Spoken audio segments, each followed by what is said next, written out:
Hello everybody, welcome to jurycentral.com online classes for law exams. So today I will be discussing with you the best judgments from 2016 to 2019 which have been delivered by Supreme Court. Earlier I have discussed with you the case laws of 2020 and 2021 as well. I'll share the link in the description box below. So this has been the significant years of Supreme Court as it has delivered many welfare related judgments. So we will see it now. So the first case is Union of India versus Shri Harish Chandra Singh Rawat and another. This is a 2016 judgment. In this case, the central government imposed President's rule in two states, Uttarakhand and Arunachal Pradesh, and the Supreme Court intervened in both the cases to uphold the constitution. In the case of Uttarakhand, the apex court heavily relied upon the principles laid down in the S.R. Bommai's case. So in S.R. Bommai's case, the Supreme Court has laid down certain guidelines as to the imposition of presidential rule under Section 356 and ordered a floor test for the Congress government led by Harish Rawat because Mr. Harish Rawat lost the election and he was lacking majority. So this is a reason why, following the principles of floor test given in the case of S.R. Bommai, the Supreme Court has ordered the Congress government led by Harish Rawat to prove his majority. Earlier, the Uttarakhand High Court had quashed the proclamation of President's rule, following which the matter has reached the Supreme Court in a special petition against the High Court judgment. Then the next case is Subramaniam Swamy versus Union of India, Ministry of Law and others. This is another 2016 judgment. Rejecting a clutch of petitions against certain provisions of criminal defamation, the Supreme Court upheld the constitutionality of criminal defamation and held that freedom of speech is not an absolute right. So in this case, Mr. Subramaniam Swamy has challenged the defamation provision given under Section 499 of IPC, but the Supreme Court has upheld the constitutional validity of the same and held that freedom of speech is not an absolute right.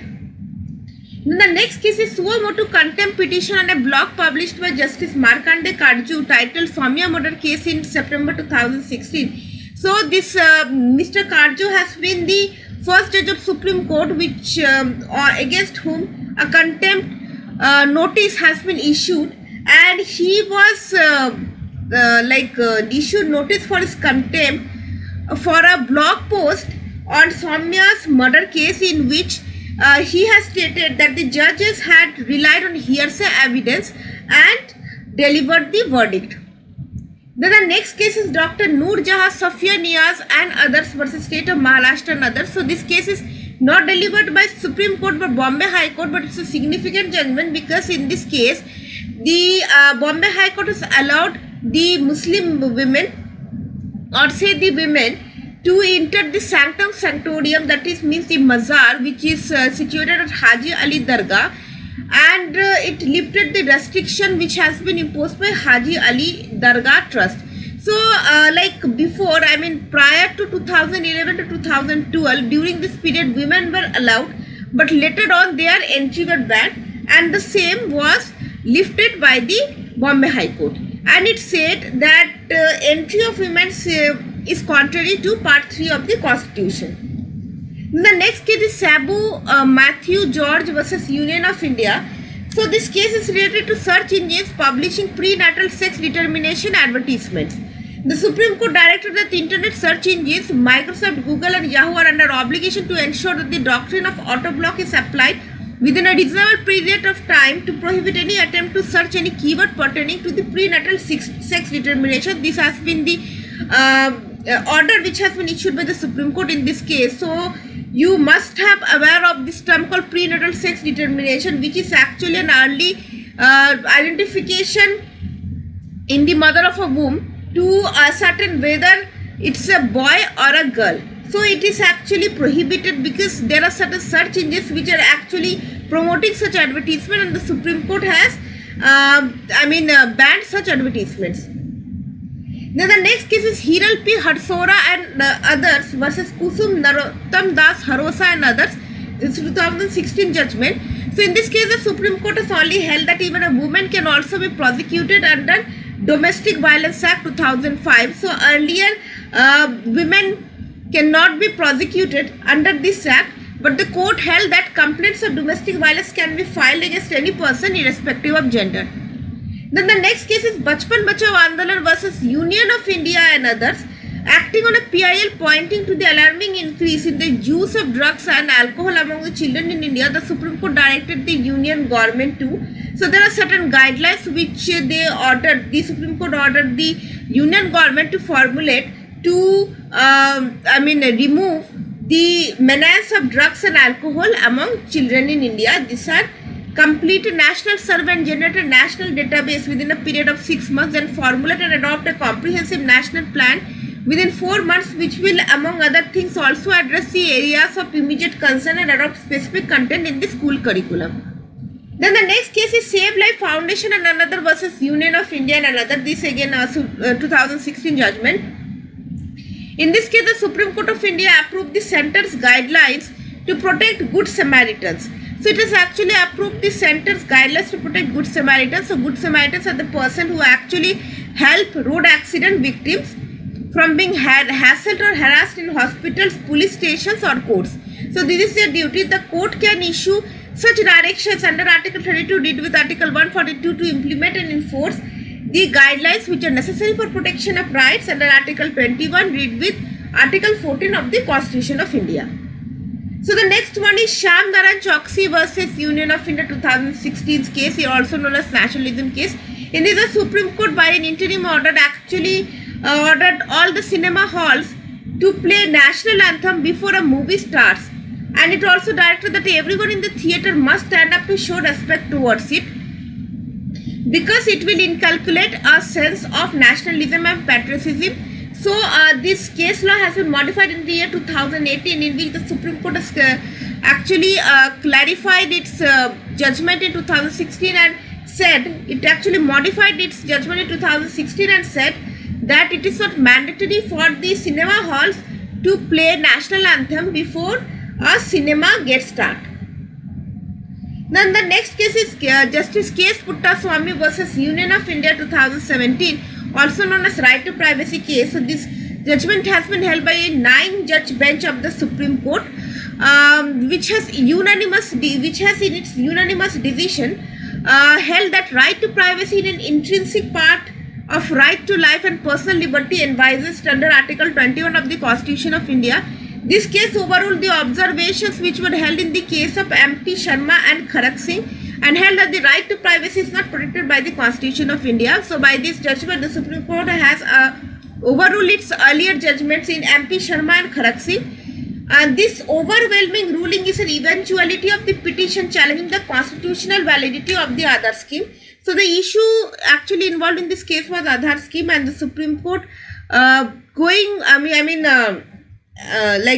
settling on the issues which has been challenged in the Aadhaar scheme, has formulated this right to privacy principle. The ruling urges the government to develop a mechanism to protect data to safeguard the privacy of individuals. While rendering this judgment, the top court asserted that sexual orientation is part of the right to privacy and also the right to choose one's food habit. So sexual orientation and the right to choose one's habit, it comes under right to privacy. Then the next case is Shaira Banu versus Union of India, another 2017, also known as Triple Talaq case. The Supreme Court declared the Muslim law practice of triple talaq or unilateral divorce to be unconstitutional and striking it down by a 3:2 majority.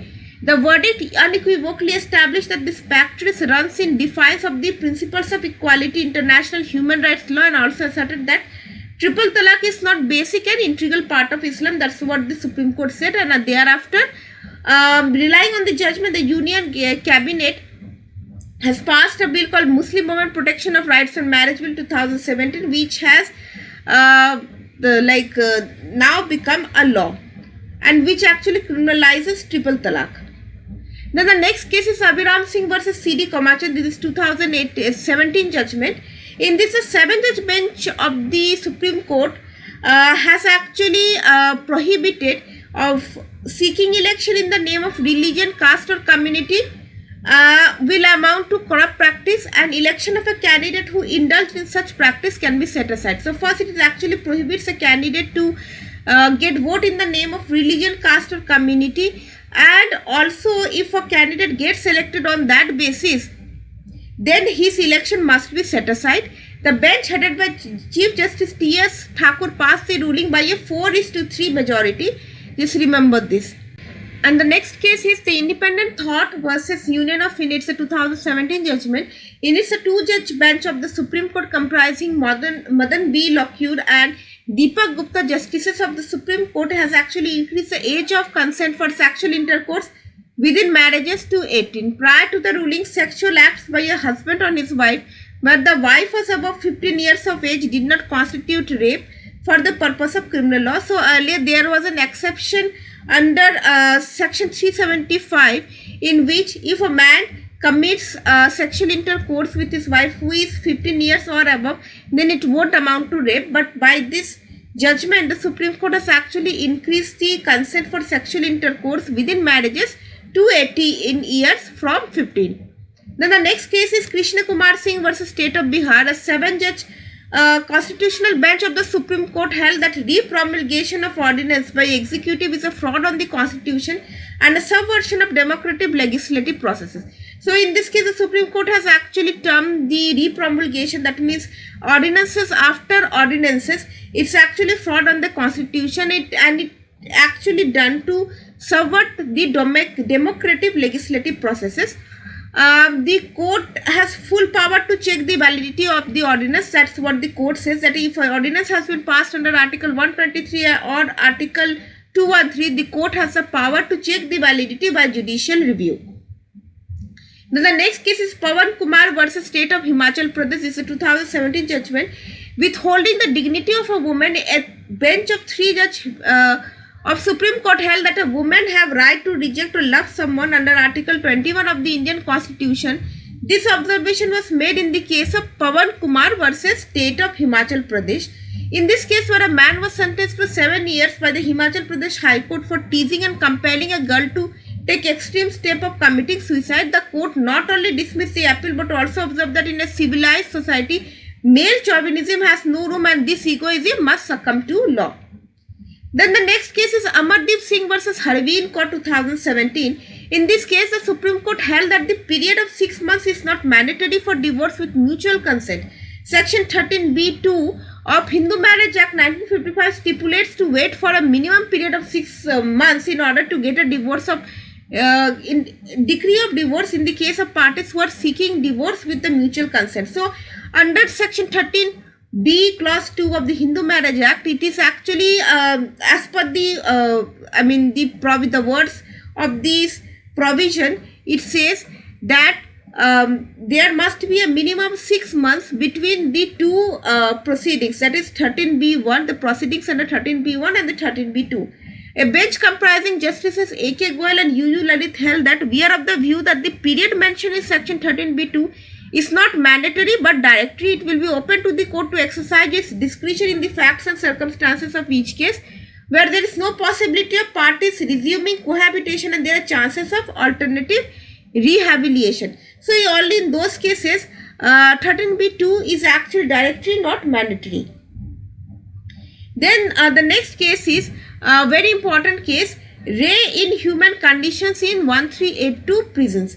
A 2-judge bench of the Supreme Court comprising Justices Madan Lockwood and Deepak Gupta issued directions on prison reforms while hearing a writ petition in Ray in Human Conditions in 1382 prison. So this is suo motu petition.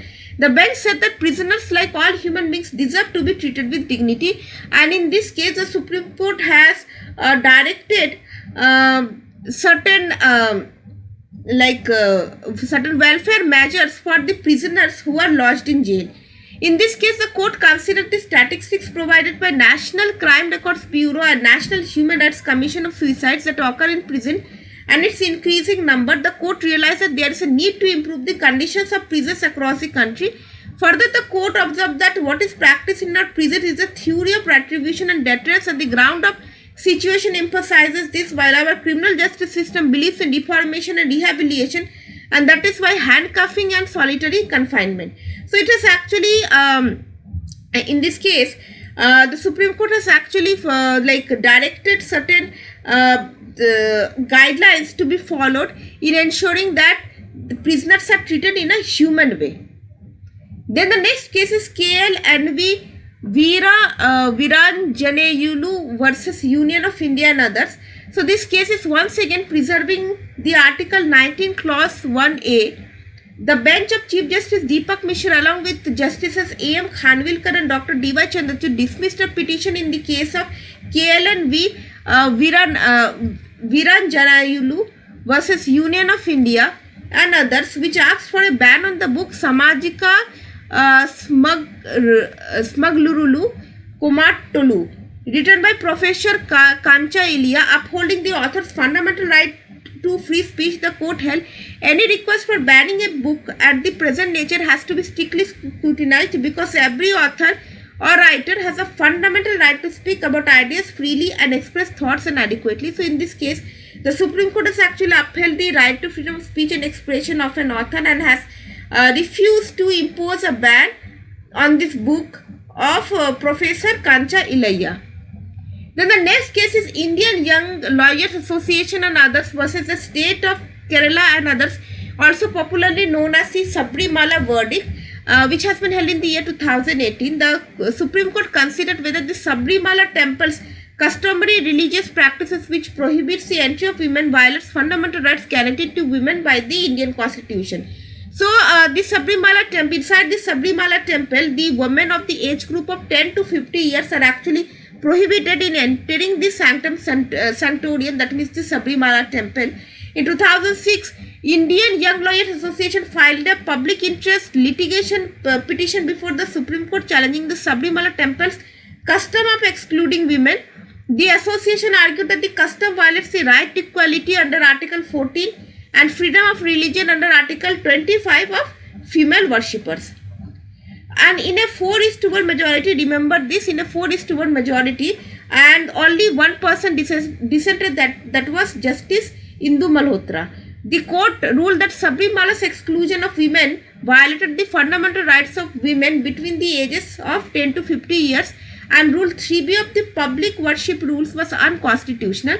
Justice Indu Malhotra, delivering a dissenting opinion, observed that in a secular polity, it was not for the courts to interfere in matters of religion, and the same must be left to those practicing the religion. Then the next case is Justice K.S. Puttaswamy and another versus Union of India and another, this Aadhaar verdict.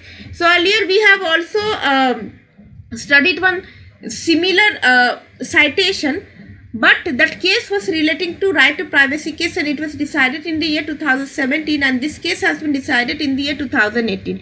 In a 4:1 verdict, the Supreme Court has declared the centre's flagship Aadhaar scheme as constitutionally valid, but with conditions. A majority verdict of the 5-judge Constitution bench has ruled that there is no need to link Aadhaar with bank accounts and mobile phones, because earlier it was made mandatory that Aadhaar must be linked to bank accounts and mobile phones, to get the benefits of ration and others government schemes, and held that Aadhaar could be passed as a money bill. The court further says that schools cannot insist on Aadhaar and read down Section 57 of the Aadhaar Act, barring sharing of information with corporate bodies. So the Supreme Court has also barred of sharing of personal information with corporate bodies. The landmark ruling sent banks, telecom operators and fintech companies who relied heavily on Aadhaar eKYC scrambling in a search of other viable means of customer verification.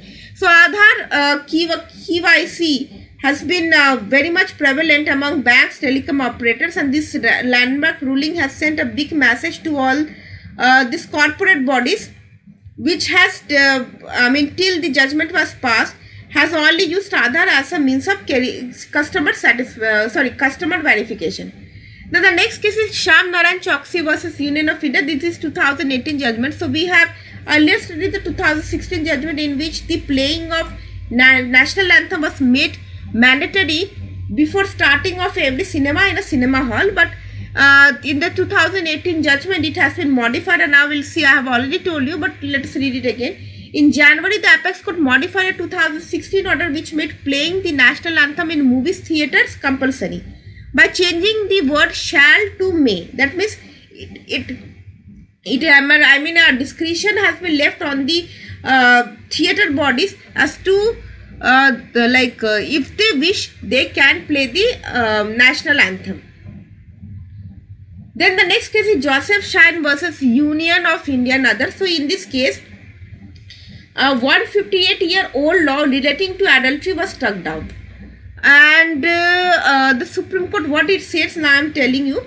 So according to it, what is time to say the husband is not the master of the women. A woman loses her voice autonomy after entering marriage, and society ascribes impossible virtues to a woman and confines her to a narrow sphere of behavior by an expectation of conformity. So the Supreme Court has made this observation while striking down the 158-year-old law of adultery, which has been given under section 497 of IPC, and now the Supreme Court says that it's not a crime anymore, but yes, this can be a ground for seeking divorce under cruelty, under adultery. Then the next case is Navtej Singh Johar and others versus Union of India through Secretary, Ministry of Law and Justice, and you all very well know this is actually section 377 verdict. In this landmark verdict, the Supreme Court today scrapped the controversial section 377, 158-year-old colonial law on consensual gay sex. The Supreme Court reversed its own decision and said section 377 is irrational and arbitrary. LGBT community has same rights as of any ordinary citizen. Respect for individual choice is the essence of liberty. LGBT community possesses equal rights under the Constitution. Criminalizing gay sex is irrational. Gay sex is irrational and indefensible, said Chief Justice Deepak Mishra, who headed the 5-judge bench hearing this case. So it was actually partially locked down, not totally locked down, and it actually decriminalizes the consensual gay sex. The judgment was delivered by a bench of Chief Justices of India, Deepak Mishra, and Justices Rohinton Nariman, A.M. Khanwilkar, D.Y. Chandrachud, and Indu Malhotra. So this judgment has been delivered by a 5-judge bench of Supreme Court. Chief Justice of India Mishra and Justices Narima, Chandrachud, and Malhotra delivered separate and concurring judgment. So these 4 judges have delivered their own judgments. The human instinct to love was caged by constraining the physical manifestation of their sexuality. So this is the observation made by the Supreme Court. History owes an apology to members of the LGBTQ community, and I am what I am, so take me as I am. So this observation has been made by Justice D.Y. Chandrachud. Then the next case is Common Cause, a registered society versus Union of India and other verdict on passive euthanasia. This has been decided in the year 2018. In a historic judgment, the Supreme Court in March broke new ground, giving legal sanction to the living will of patients by observing that right to refuse medical treatment and die with dignity is a fundamental right.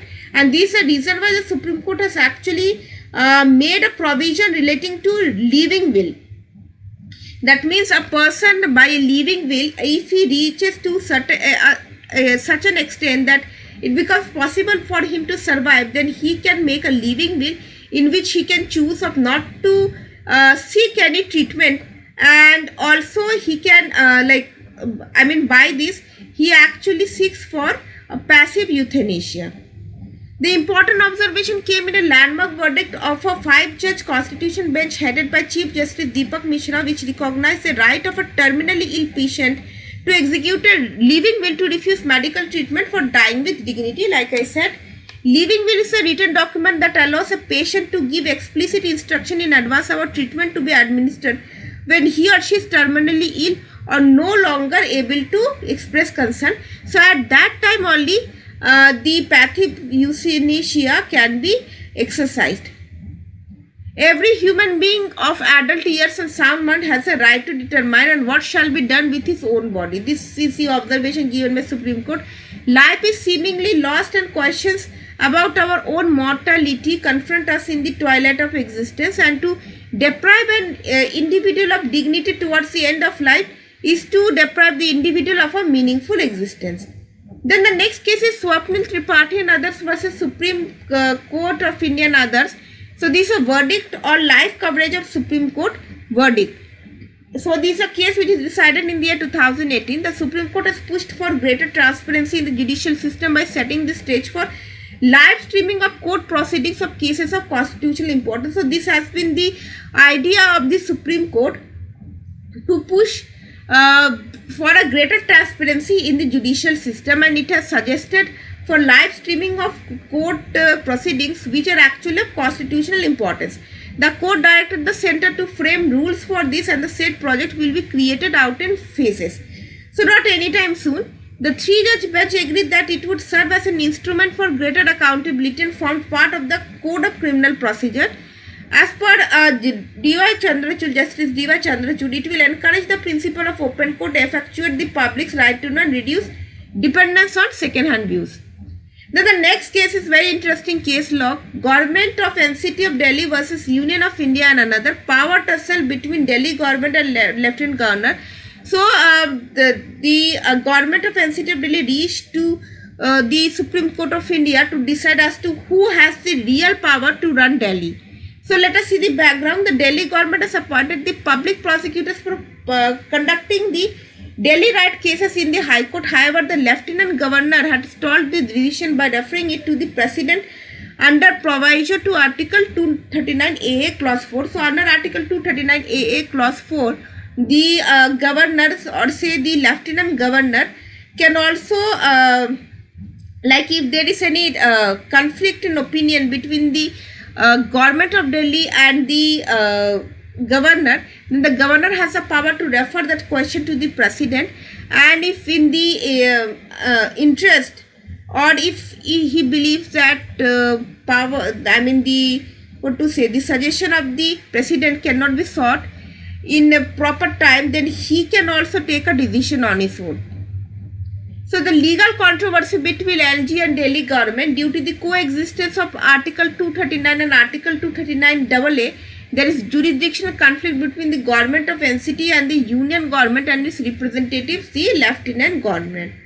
Then according to union government, New Delhi being a union territory, Article 239 empowers a lieutenant governor to act independently of his council of ministers. So this is the power, this is the absolute power under Article 239 which has been given to the lieutenant governor to act independently of his council of ministers. However, the state government of Delhi had held that Article 239 AA of the Constitution bestows special status to Delhi of having its own legislatively elected governor. So there's two conflicting articles. First article deals with the administration of union territories by lieutenant governors, and the second one is the power of the state government of Delhi to have its own legislatively elected government. This creates a tussle around the administrative powers of the LG and state governments of NCT of Delhi. The judgment, administration of union territory under Article 239 Clause 1 is different from Article 239 AA, which provides for an elected legislation. So let us now, we have now come to the judgment, and let us see what is the exact judgment which has been delivered by the Supreme Court in this case. The court held that Parliament can legislate for Delhi on any matter in the state list and the concurrent list, but the executive power in relation to Delhi, except the police, land and public order, vests only in the state government headed by the chief minister. So these three areas, these three jurisdictions are outside the purview of the chief minister, and these three areas actually falls under the jurisdiction of the lieutenant governor, that is police, land and public orders. It also held that the executive power of the union doesn't extend to any of the matters which come within the jurisdiction of the Delhi Assembly. And also it said the power of the union doesn't extend to the matters which falls within the jurisdiction of the Delhi Assembly, LG to act on aid and advice of the Council of Ministers. So the Supreme Court has settled that the Lieutenant Governor has to act with the aid and advice of the Council of Ministers, and except in respect of land, public order and the police, because in those areas the Lieutenant Governor's decision will be final and he need not to advise the Council of Ministers for taking a decision. Then LG cannot refer every matter to the President, because Article 239 AA4 says that in the case of a difference of opinion between the LG and its minister on any matter, the LG shall refer it to the President for final decision and act according to it. However, the court infer that the words any matter employed in the provision of Article 239A clause 4 cannot be inferred to mean every matter. That means it actually cautions the Lieutenant Governor to not to refer every matter to the President, even if the power is given to him under Article 239 AA clause 4. The limited references to be made to the President. LG doesn't refer to the President normal administrative matters, as that would disturb the concept of constitutional governance. Why it says that there shall be a limited reference to be made to the President? Because otherwise the concept of constitutional governance, principles of collaborative federalism and the standards of constitutional morality all will be disturbed or will be destroyed. The court also held that the President is the highest constitutional authority and its decision should be sought only on constitutionally important issues. So here the Supreme Court has limited the references to be made to the President only in the cases of constitutionally important issues. Now the next case is Romila Thapar and others versus Union of India and others.